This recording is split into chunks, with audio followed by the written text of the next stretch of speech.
시편 110편은 성부 하나님하고 성자 하나님이 서로 대화하는 것을 다윗이 듣고 있는 그런 모습입니다. 그래서 그 성부 하나님이 나누는 대화를 여기에 옮겨 놓는 거죠. 그러면서 다윗의 반응을 같이 여기에 적어 놓았습니다. 1절에 보면은 여호와께서 내 주에게 말씀하시기를, 여호와는 성부 하나님, 내 주는 성자 하나님이죠. 여호와께서 내 주에게 말씀하시기를, 내가 너의 원수들로 너의 발판이 되게 하기까지 너는 내 오른쪽에 앉아 있으라. 이렇게 말씀하는 게 나오고요. 4절에도 너는 멜기세덱의 서열을 따라 영원한 제사장이라. 이 성부가 성자 하나님에게 얘기하는 거죠. 그래서 예수님은 멜기세덱의 그 서열을 따라서, 반차를 따라서 영원한 제사장이 되는 얘기. 5절에도 주의 오른쪽에 계신 주께서, 주의 성자 하나님의 오른쪽에 계신 주께서, 하나님께서 그의 노하시는 날에 왕들을 쳐서 깨뜨리실 것이라, 이렇게 나와 있어요.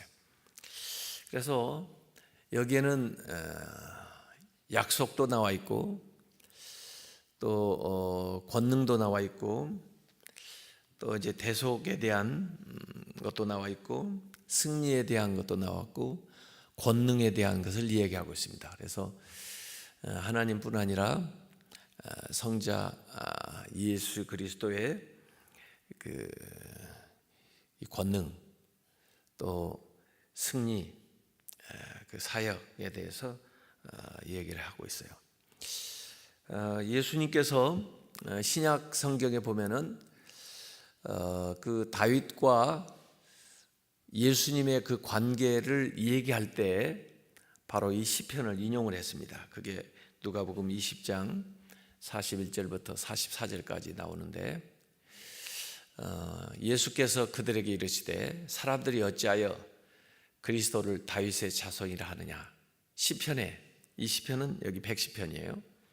다윗이 친히 말하였으되 주께서 내 주께 이르시되 내가 너의 원수를 너의 발등상으로 삼을 때까지 내 우편에 앉으으라 하셨더라 하였느니라. 이렇게 이제 그 1절에 나온 말씀을 인용해 가지고 하고 있습니다.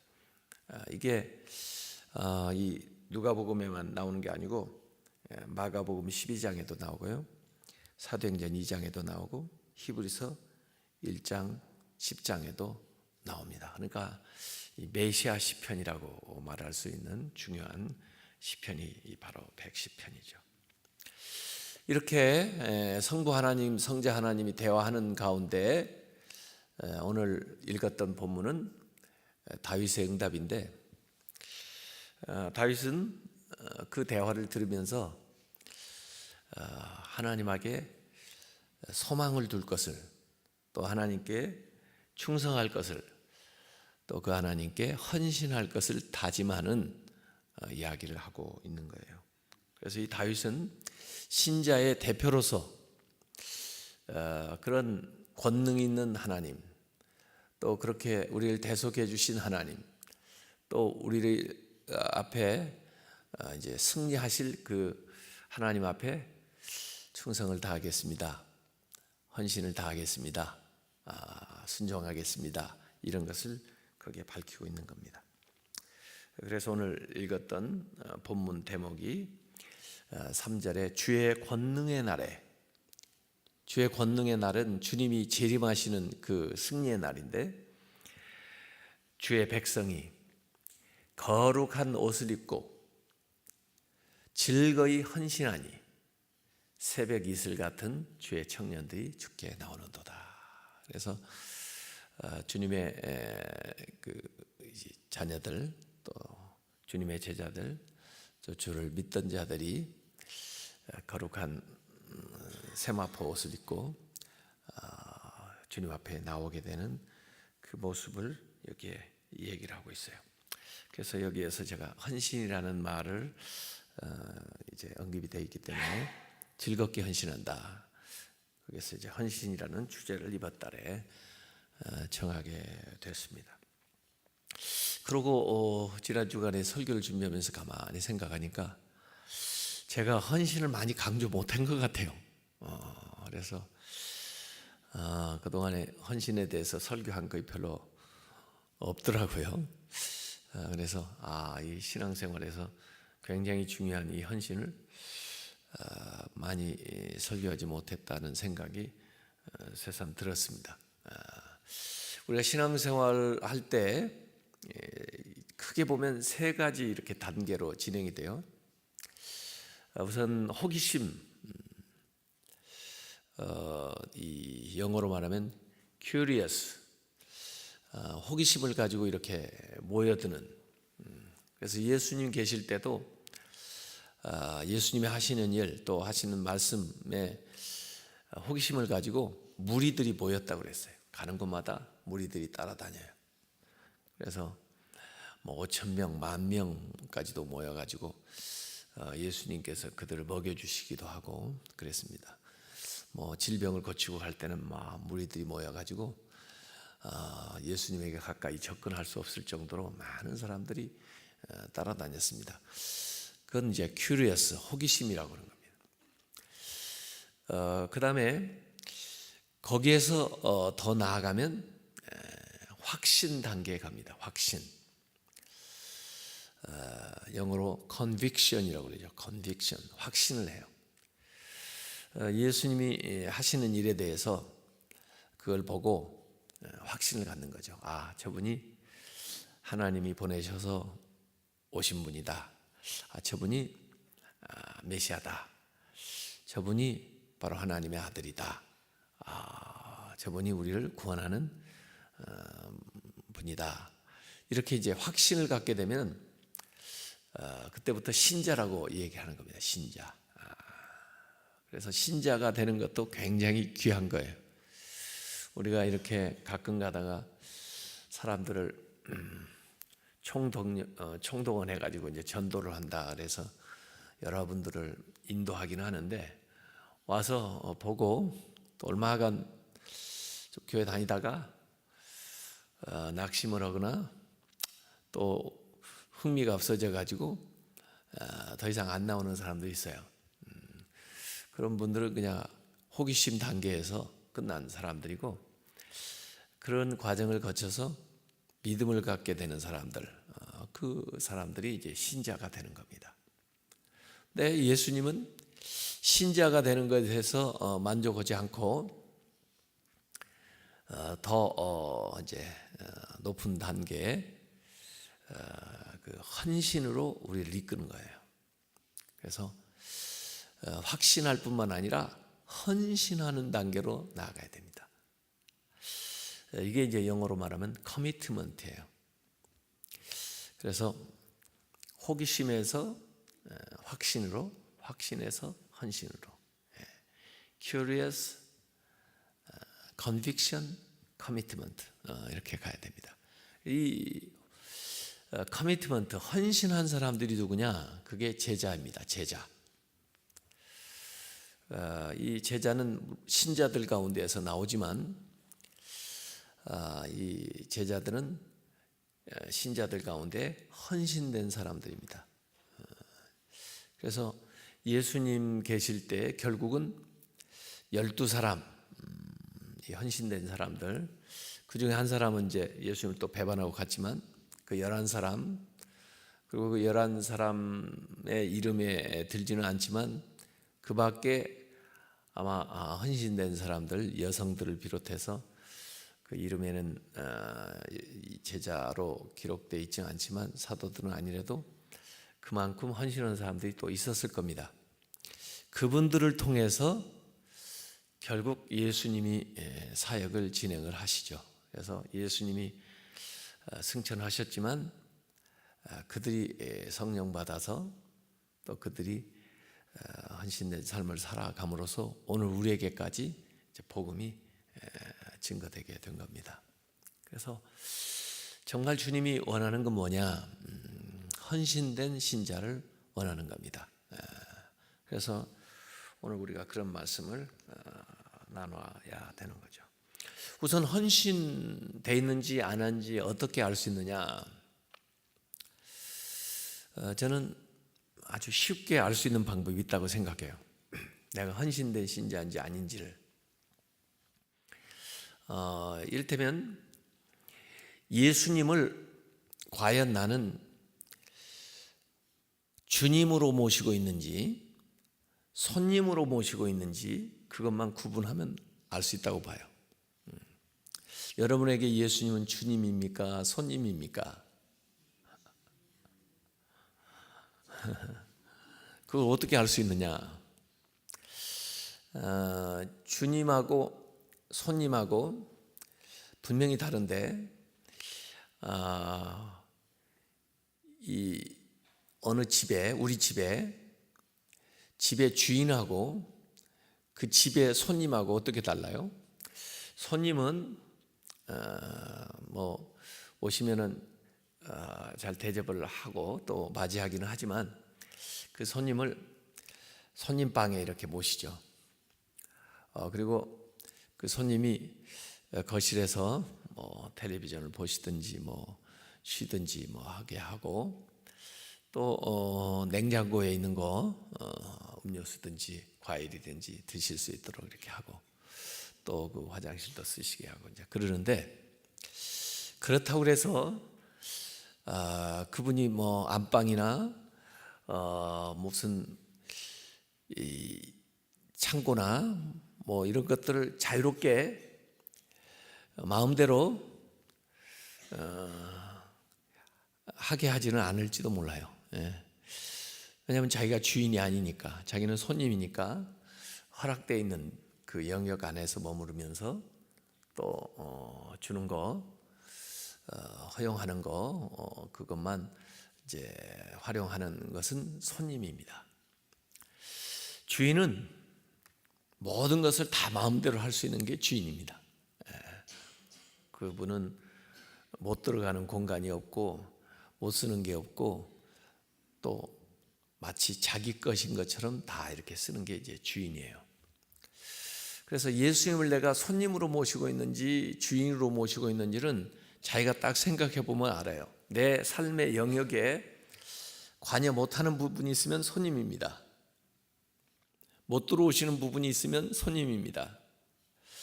못 쓰는 부분이 있으면 손님입니다. 그리고 그 모든 것을 다 내어드리고 다 마음대로 하실 수 있게 했으면 그분이 주인입니다. 그 사람이 헌신된 사람입니다. 그러니까 이 헌신이라는 게 쉬운 게 아니에요. 전적으로 또 헌신한다는 게 쉬운 게 아니에요. 부분적으로 헌신하는 사람이 있을 수 있어요. 근데 신앙생활에 있어서 헌신한 만큼 능력이 생깁니다. 마치 이건 이렇게 서 있는 것보다 앉아 있는 것이 더 편안하고 누워 있는 것이 더 편안한 것처럼 그만큼 의지한 만큼 헌신한 것만큼 힘을 얻게 되어 있습니다. 능력이 나타나게 되어 있습니다. 또 주님의 힘을 받게 되어 있습니다. 그런데 신앙생활하는 사람들을 이렇게 다 보면 헌신의 도가 다 천차만별이에요. 달라요. 그렇기 때문에 주님이 능력이 없는 게 아니라 그에게 나타나고 그가 경험하는 하나님이 다 달라요. 왜? 헌신되어 있지 않기 때문에, 또 온전히 헌신하지 못하기 때문에 그런 겁니다. 오늘 즐겁게 헌신한다 하는 말이 참 와닿아서 그 구절을 하나 뽑은 거예요. 시편 110편 3절에 즐겁게 헌신한다. 헌신하는데 억지로 마지못해서 강요하니까 드린다, 헌신한다. 이건 주님 편에서 볼 때도 별로 기분이 안 좋을 수 있어요. 그래서 즐겁게 기꺼이 자발적으로 헌신한다는 건 굉장히 좋은 겁니다.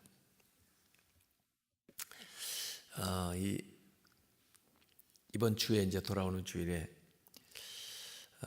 그 호롱불 십자가 종탑 이름을 아예 그렇게 붙였어요. 그러니까 이름이 생소하니까 조금 이제 익숙해져야 되는데 호롱불도 달고 십자가도 달고 종탑도 다니까 그 세 가지를 합친 거예요. 그래서 지난주에 우리 당회 수련회 때 박물관에 갔는데 시 아트 뮤지엄에 갔는데 거기에 이제 그 뮤지엄을 만든 분은 십자가를 주로 주제로 해가지고 다양한 십자가를 거기 해놨더라고요. 그분도 이 교회사에 있었던 십자가들 또 어느 나라들 대표하는 십자가들을 모아가지고 그림으로 또 조각으로 좀 표현을 했더라고요. 근데 우리 이 교회 이제 십자가 제가 가르쳐 드렸어요. 호롱불 십자가 그거 없는 거예요. 세계에 없는 거예요. 우리가 처음으로 만드는 거예요. 그러면 이제 그거 모으는 사람들은 우리 것도 모아야 이제 다 모으는 거죠.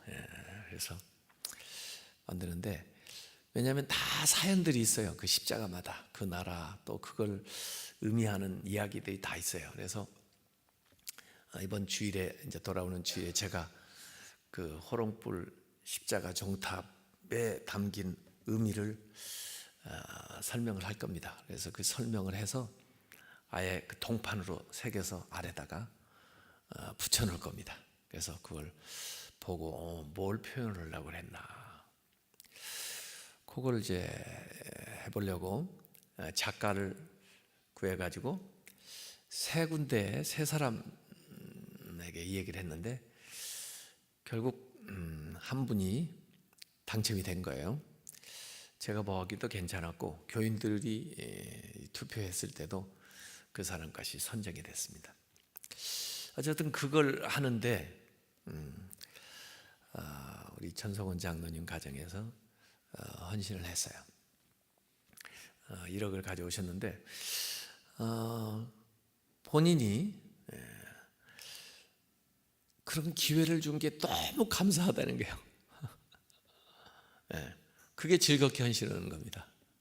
부담스럽게 전혀 한 게 아니고 또 누가 해야 되는데 할 수 없이 한 게 아니고 그런 기회를 찾고 있었는데 그 기회를 주셔서 너무 감사하다. 그게 좋은 일입니다. 하나님의 일은 항상 그 헌신하는 사람들이 이렇게 즐겁게 헌신해야 돼요. 그래야 본인도 좋고 하나님도 얼마나 좋으시겠어요. 교회도 좋죠. 교회도. 저는 그렇게 교회 일을 하기를 원하는 겁니다. 모든 일이 교회 일 뭐 급하게 또 무리해서 큰 일, 뭐 대단한 일을 하고 싶은 게 아니고 저는 어떤 일이 됐든 간에 즐겁게 헌신하는 사람들에 의해서 헌신할 수 있는 만큼 해나가겠다는 것이 제 생각이에요. 전혀 저는 무리하고 싶은 생각 하나도 없습니다. 뭐 그렇게 해서 뭐 해본들 그게 무슨 하나님 앞에 자랑거리가 되고 무슨 기쁨이 되겠어요? 그래서 할 수 있는 만큼 그 대신 정말 즐겁게 헌신하는 사람들의 그것만 모아서 하나님께 드리자. 하나님의 일을 하자. 그만큼 나가자. 그런 겁니다. 그래서 이 헌신은 강요할 수 있는 게 아니에요. 은혜 받은 사람들이 믿음으로 결단해서 스스로 즐겁게 나올 수 있는 것이 그게 헌신입니다. 그래서 우리 110주년 이제 교회 사랑하는 거 한구자 운동도요. 액수에 많고 적은 거 전혀 상관없습니다. 그러나 즐겁게 헌신하자. 그래서 기회를 다 이제 드리는 거예요. 110주년이니까 11만 원을 들여서 한 구자 헌신하겠다. 그 사람도 귀한 거예요. 근데 그 11만 원이 어떤 분한테는 큰 것일 수도 있고 어떤 분한테는 작은 것일 수도 있어요. 그러나 그것도 귀한 거예요. 헌신하면. 근데 110만 원도 할 수 있는 거죠. 110만 원. 근데 이 헌신이라는 게 제가 이제 운동을 뭐 별로 못 하는데 운동을 하느냐, 이 의사가, 제 친구가 의사예요. 이 친구는 항상 저를 이제 만나면 운동 좀 해 자꾸 그러는데, 왜 내가 운동 안 해? 나 운동해. 무슨 운동을 해? 숨쉬기 운동해. 그리고 나는 걷기 운동해. 가끔 걷기 운동. 얼마나 걷는데? 매일 걸어야 되는데 그죠? 조금씩 걷지. 그런 건 운동도 아니야. 그럼 어떻게 운동해야 되는데? 그러니까 숨 찰 정도로 운동해야 돼. 숨 찰 정도로. 걷든지 뛰든지 좀 숨이 찰 때부터 운동이래요. 숨 찰 때, 그 때부터 운동인데, 저는 숨 찰라고 하면 그만둬요. 땀 날라고 하면 그만둬요. 그러니까 운동이 아니래요. 그때부터 운동인데 왜 워밍업만 하고 진짜 운동 안 하느냐? 그건 준비 단계고, 숨 찰 정도로 딱 돼서 그때 20분을 하든 얼마를 하든 그래야 운동이 되는데, 항상 운동할 단계로 들어갔다고 그만둔다는 거죠. 그러면서 운동 좀 해. 헌신이 뭘까? 제가 생각하니까 숨 찰 정도로 가야 헌신입니다. 그게 각 사람마다 수준이 다 달라요. 그래서 자기가 기도하면서 자기가 할 수 있는 수준 안에서 하면은 귀한 거예요. 그렇게 해서 하나님께 영광을 돌리게 되는 거죠. 가정도 세워지려면 헌신하는 사람이 있어야 가정이 세워집니다. 대개 저도 보면은 저희 어머니가 남편을 위해서도 그렇지만 자녀들을 위해서 정말 한 목숨 한 몸 바쳐서 헌신하니까 가정이 되는 거예요. 교회도 헌신하는 사람 통해서 됩니다. 헌신하는 사람, 아까 얘기한 대로 교회도 뭐 호기심으로 오는 사람도 있고 신자들도 많지만 헌신하는 사람들이 있습니다. 그 헌신하는 사람들이 교회를 세워가는 사람들이에요. 모든 공동체가 다 그래요. 헌신하는 사람이 필요한 거죠. 팀 체스터라고 하는 분이 이런 얘기했어요. 우리는 각기 개별적으로 구원을 받은 후 마치 클럽이나 동호회에 참여하듯 교회에 다니기로 한 것이 아니다. 교회는 뭐 동호회나 클럽이 아니다 말이에요. 그래서 그 교회가 이 구호선이 돼야지 유람선이 돼서는 안 된다. 구호선은 사람을 막 구원해내는 그런 구조선이 돼야지, 그 배 띄워놓고 뱃놀이 하는 유람선이 교회가 돼서는 안 된다. 이런 거죠. 그 배가 수송선이 돼야지 부유물이 돼서는 안 된다. 이 교회를 되게 이제 방주 모양으로 많이 짓는데요. 이 노아의 이제 방주를 생각해서 그래요. 근데 그 노아의 방주를 가만히 보면 그건 부유물입니다. 이렇게 물이 왔을 때 떠 있는 거죠. 항해하는 배는 아니에요. 위까지 다 막혀 있어요. 비가 위에서 떨어지니까. 부유물 떠 있는 거예요. 일단 그 안에 들어가기까지는 뭐 사람을 모집할 수도 있지만 딱 들어가 버리면 완전히 밀폐돼 가지고 더 이상 밖에서 아우성을 쳐도 안 들리고 더 이상 사람들을 끌어올리려고 하지도 않아요. 그 안에 그냥 딱 살아있는 거죠. 그게 방주예요. 그래서 교회는 사실 방주가 돼서는 안 돼요. 그건 부유물이고 교회는 수송선이 돼야 됩니다. 계속 어떤 방향을 분명히 설정해서 그 부르신 방향을 향해서 항해해 나가는, 진군해 나가는, 그러면서 사람들도 구출하고 또 계속해서 사람들을 더 실어 갈 수 있는 그런 능력을 지닌 수송선이 돼야지 부유물이 되어서는 떠 있어 가지고는 안 된다. 물결 치는 대로 돌아다니는 그런 부유물이 돼서는 안 된다, 이런 생각이에요. 그래서 우리가 신자가 됐을 때 안일한 신자를 자꾸 배출하게 되면 자기 이기심만 채우기 위해서, 또 자기 만족을 위해서, 또 여러 가지 물질적으로나 그 안정을 위해서 이렇게 더 이상 모험하지 않는 그런 교인들을 많이 양산하게 되면은, 그러면은 그냥 그 유람선 같은 교회가 되고 마는 거죠. 그 로댕의 생각하는 사람 그 작품 잘 아시죠? 로댕의 그 생각하는 사람의 그 조각상 뭘 생각하는 것 같아요? 어떤 사람은 내 속옷 어디다 갖다 놨지? 그걸 생각하고 있다는 사람도 있던데, 그 로댕이 그러고 뭘 생각하고 있어요? 제가 그 로댕에 생각하는 사람, 로댕 박물관 그 파리에서 그 관람을 했는데요. 그 파리에서 그거 관람할 때 보니까 이전에 미국의 그 상원 의원 의장도 거기서 같이 옆에 서 있더라고요. 당신 그 사람이냐 그러니까 맞다고 그러면서, 참 미국 사람들은 그렇게 대단한 분들도 일반석에 서가지고 줄을 서 있더라고요. 근데 어쨌든 원래 그 로댕의 생각하는 사람의 그 작품은 단테의 신곡 중에 지옥편이 있거든요. 그 지옥편에 영감을 받아가지고 이제 이 로댕이 이제 작품을 만들었는데, 지옥에 들어가는 지옥문을 조각을 한 거예요. 지옥문을 조각을 해놓고 그 지옥문 안에는 여러 군상들이 거기 이제 조각이 돼 있는데, 대개 이제 지옥에 가니까 얼마나 무섭겠어요.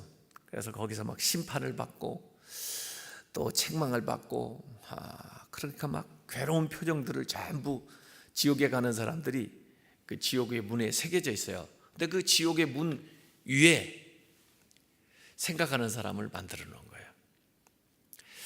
그걸 이제 로댕이 만들 때는 단테를 생각한 거죠.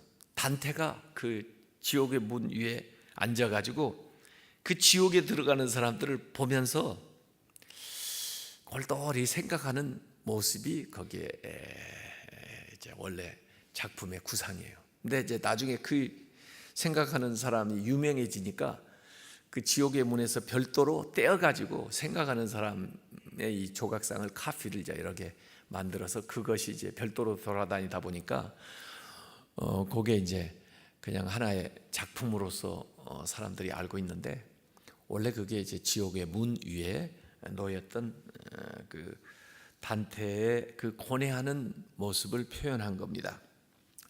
근데 그걸 가만히 이제 생각을 해보면, 사람들은 지금 지옥에 들어가는데 아무 일도 하지 않고 소리도 지르지 않고 그들 도와주지도 않고 그냥 앉아 있어요. 그리고 고민만 하는 거예요. 저걸 어떻게 하나, 쟤들이 참 저렇게 이제 어려움을 당할 텐데, 그런 거죠. 그래서 우리가 그러고 있는 사람들이 되면 안 된다.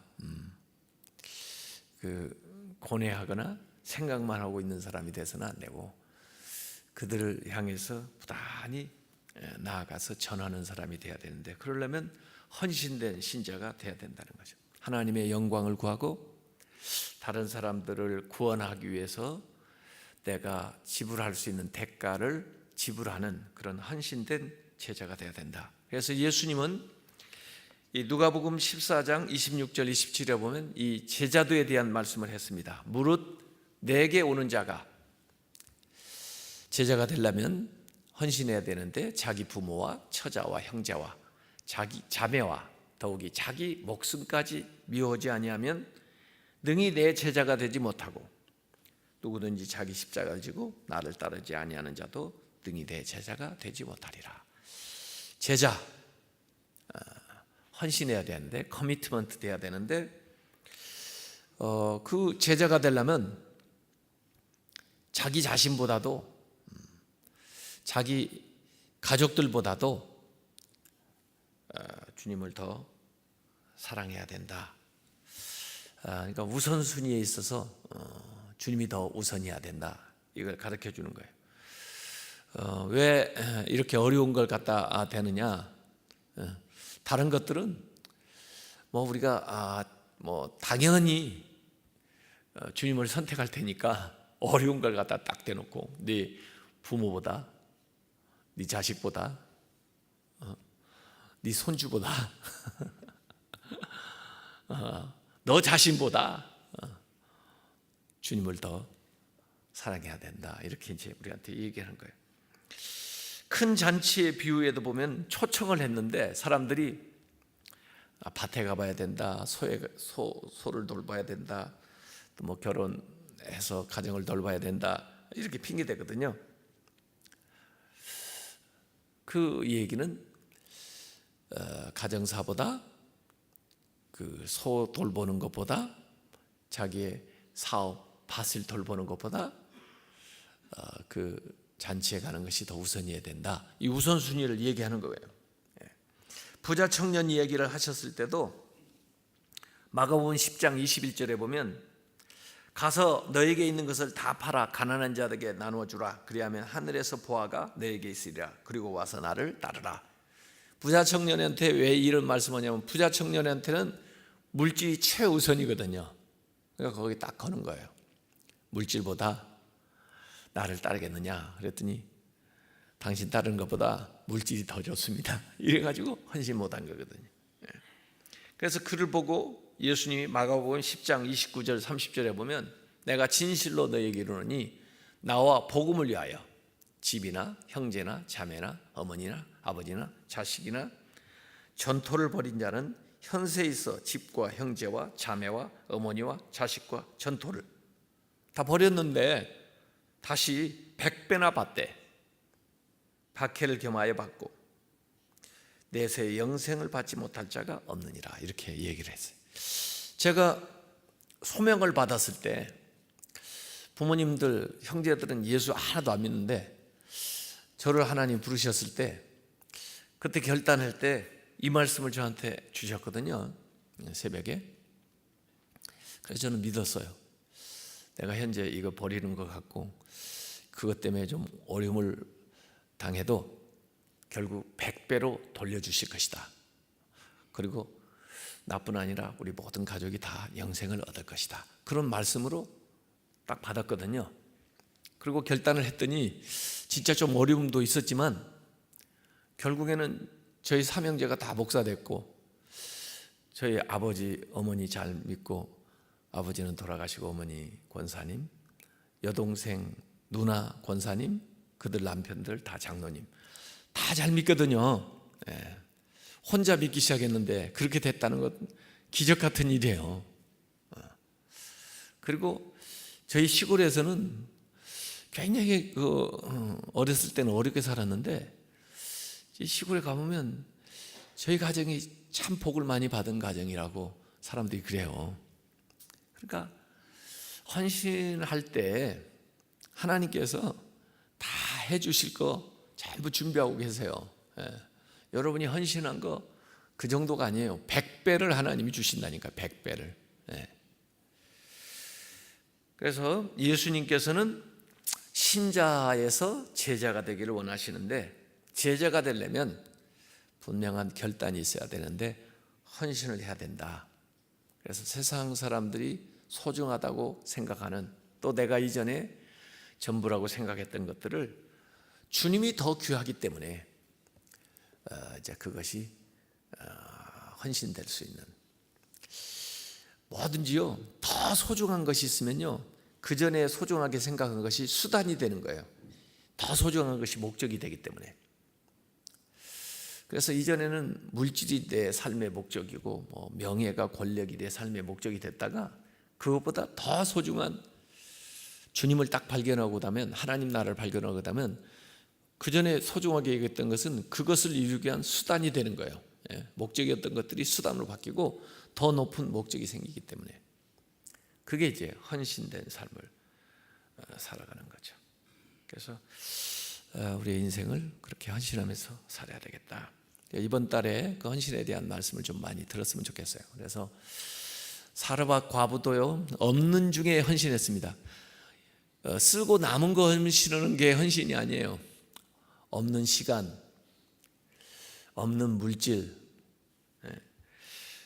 없는 재능 쪼개서 드리는 거, 그게 진짜 헌신이에요. 쓰고 남고 여유 있어서 하는 그게 헌신이 아니에요. 사렙다 과부의 2렙돈, 그게 헌신이에요. 그의 전부 이런 겁니다. 그래서 하나님 우리에게 시간도 주셨고, 하나님 우리에게 물질도 주셨고, 하나님 우리에게 재능도 주셨는데 그걸 헌신하자. 소유권을 나에게서 주님께로 양도하자. 그래서 백지수표 사인 딱 해가지고 주님께 드리는 거예요. 내용은 쓰세요. 쓰시는 대로 하겠습니다. 이렇게, 이게 이제 양도하는 거죠. 이번 달에 우리가 이런 구체적인 헌신을 좀 했으면 좋겠어요. 제가 5가지를 얘기할게요. 그 중에 할 수 있는 걸 다 할 수 있으면 다 했으면 좋겠고, 기본적으로 하시는 건데 이 5가지를 한번 해보세요. 저도 이걸 계속 하고 있는데, 첫째는 최소한 하루에 10분 이상 다른 사람과 나라를 위해서 기도하기. 그거 못 하겠어요? 하루에 10분 이상, 하루에 10분 다른 사람과 나라를 위해서 기도하는 거. 두 번째, 하루에 석장 성경 읽고 주신 말씀 묵상하기. 하루에 석장, 그럼 1년에 성경 한 번 읽어요. 하루에 석장, 석장 읽는데 한 15분 걸릴 거예요. 성경 읽고 나에게 그날에 주신 말씀 묵상하기. 세 번째는 공예배 출석하기. 그래서 예배 출석하는 거. 네 번째는 11조 드리기. 5번째는 매주 한 가지 이상 섬기기. 그래서 어느 교회, 이 교회 어느 기관이든 뭐 사역이든 참여해서 매주 한 가지 이상 섬기고. 그 5가지 기쁘게 즐거운 마음으로 하실 수 있으면은 그만큼 헌신된 제자가 됩니다. 이런 분들을 통해서 하나님께서 일을 해 나가세요.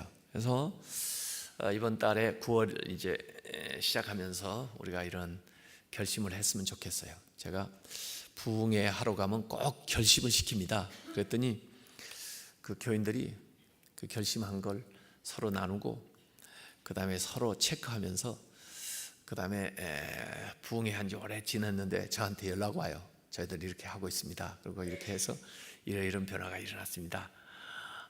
그래가지고 또 다시 한번 와주세요. 뭐 그렇게 연락이 오기도 그러는데, 이번 달에 헌신할 수 있는 것들을 찾아서 주님 앞에 헌신하는 그런 귀한 역사가 일어나시기 바랍니다.